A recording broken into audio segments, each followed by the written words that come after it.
Sister, patient Eswari எந்த ரூம்ல இருக்காங்க? அந்த ரூம்ல இருக்காங்க, போய் பாருங்க. எங்கெங்க என் தங்கச்சி? என்னாச்சு அவளுக்கு? ஷாக் அடிச்சிருக்குன்னு சொன்னீங்க. ஒரு நிமிஷம் கொஞ்சம் பொறுமையா இருங்க தம்பி. என்னம்மா பொறுமையா இருக்கிறது? உங்களை நம்பிதான் அவளை உங்க வீட்டில் விட்டு போனேன். ஏங்க, அவங்களுக்கு ஒன்றும் இல்லைங்க. டாக்டர் பார்த்துட்டு தான் இருக்காங்க. உங்களை டாக்டர் கூப்பிடுறாங்க. ஆ,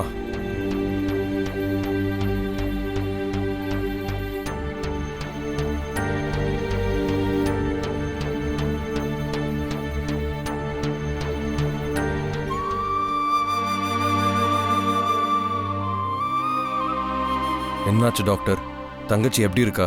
எந்த பிரச்சனையும் இல்லைங்க. ஷாக் அடிச்சு கீழே விழுந்ததுல தலையில அடிபட்டு மயங்கி இருக்காங்க.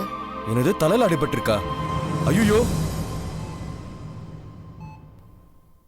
ஏன இவர் எல்லாத்துக்கும் ஒரே ரியாக்ஷன் தானா? கொஞ்சம் சும்மா நீ. டாக்டர், பயப்படுற மாதிரி எதுவும் இல்லைல்ல? எந்த ப்ராப்ளமும் இல்லைங்க. கீழே விழுந்ததுனால பிரெயின்ல ஒரு சின்ன ஷாக், அதுல வர மயக்கம் தான். இது நார்மல் தான். ஒரு நாள் ஹாஸ்பிட்டல்ல இருந்து ரெஸ்ட் எடுத்தா போதும். நீங்க தாராளமா வீட்டுக்கு கூட்டிட்டு போலாம். சரிங்க டாக்டர்.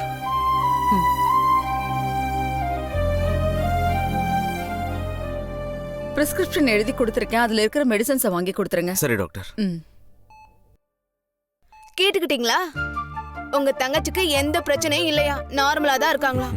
அதுக்குள்ள ஹாஸ்பிட்டல் எப்படி ரெண்டாக்கிட்டீங்களே? ஏய் சும்மா ரெடி.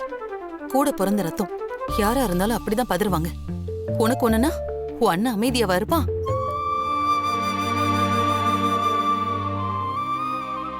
தம்பி, நீங்க பயப்படவே வேண்டாம்.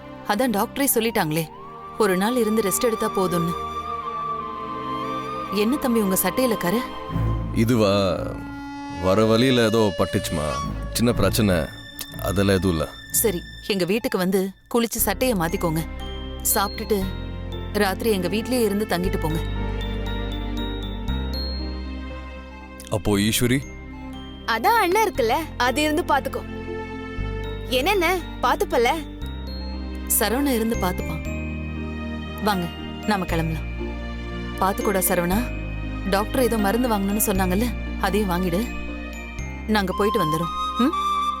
சரி வாங்க தம்பி, கிளம்பலாம். சரிங்கம்மா.